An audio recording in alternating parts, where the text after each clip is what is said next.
ఆ సాందీపని మహర్షి కృష్ణ పరమాత్మ తన గురువు గురించి మాట్లాడుతూ తివిరి అజ్ఞాన తిమిర ప్రదీపమగుచు, లోకంలో బాహ్యంలో వెలిగించేటటువంటి దీపం చీకటిని మాత్రమే పోగొడుతుంది. కానీ మన గురువుగారు సాందీపని మహర్షి అనబడేటటువంటి దీపం మనకి అజ్ఞానమనేటటువంటి చీకటిని తొలగించింది. తివిరి అజ్ఞాన తిమిర ప్రదీపమగుచు అవ్యయంబగు బ్రహ్మంబుననుభవించి, పరబ్రహ్మమును నిరంతరం అనుభవించిన కారణం చేత ఆయనే పరబ్రహ్మమై భరిత సత్వుండు సత్కర్మ నిరతుడతుల భూసుర శ్రేష్ఠుడలగుండు బుధనుతుండు. అలగుండు, ఆయన తక్కువ కాదు. గురువు అన్న మాటకు అర్థం ఏమిటంటే బరువు.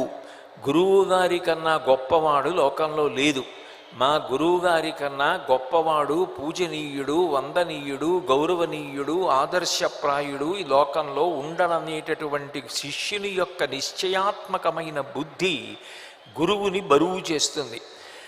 శిష్యుడు అంటే లఘువు, మా గురువుగారు అంత గొప్పవారు అన్న భావన చేత శిష్యుడు లఘువై నిలబడతాడు. అవి మంగళ దీపాలు. ఈ దేశానికి నిజానికి గౌరవం దేనివల్ల వచ్చింది అంటే అటువంటి మహాత్ములు మంగళ దీపాలుగా ఇప్పటికీ వాంగ్మయం చేత నిలబడుతున్నారు.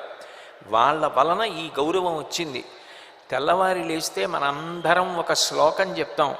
గురుర్బ్రహ్మ గురుర్విష్ణు గురుర్దేవో మహేశ్వర గురు సాక్షాత్ పరం బ్రహ్మ తస్మై శ్రీ గురవే నమః.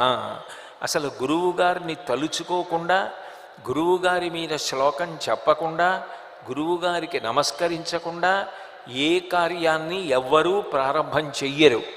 గురుర్బ్రహ్మ, బ్రహ్మగారు లోకాలన్నిటినీ కూడా సృష్టి చేస్తాడు. మరి గురువుగారు ఏం సృష్టి చేస్తున్నారు? గురువుగారు ఏమీ సృష్టి చెయ్యరు. కానీ గురువుగారి గొప్పతనం ఏమిటంటే అజ్ఞానంతో కొట్టుమిట్టాడుతూ ఈ శరీరమే నేనన్న భావన చేత నేను నాది అన్న రెండు మాటలతోటే అపూర్వంగా వచ్చినటువంటి మనుష్య జన్మ వృధా చేసుకుంటున్నటువంటి వ్యక్తులకు జ్ఞానబోధ చేసి ఎంతో మంచి మాటలు మాట్లాడుతూ, ఎప్పుడు నోరు విప్పి మాట్లాడినా హితవాక్కులే మాట్లాడుతూ తద్వారా జ్ఞాన జ్యోతిని వెలిగిస్తాడు. కాబట్టి మొట్టమొదట అసలు ఆ జ్ఞాన జ్యోతిని వెలిగించి జ్ఞానము అన్న మాటకి ప్రాణం పోసి సృష్టి చేశాడు. కాబట్టి గురువు బ్రహ్మ.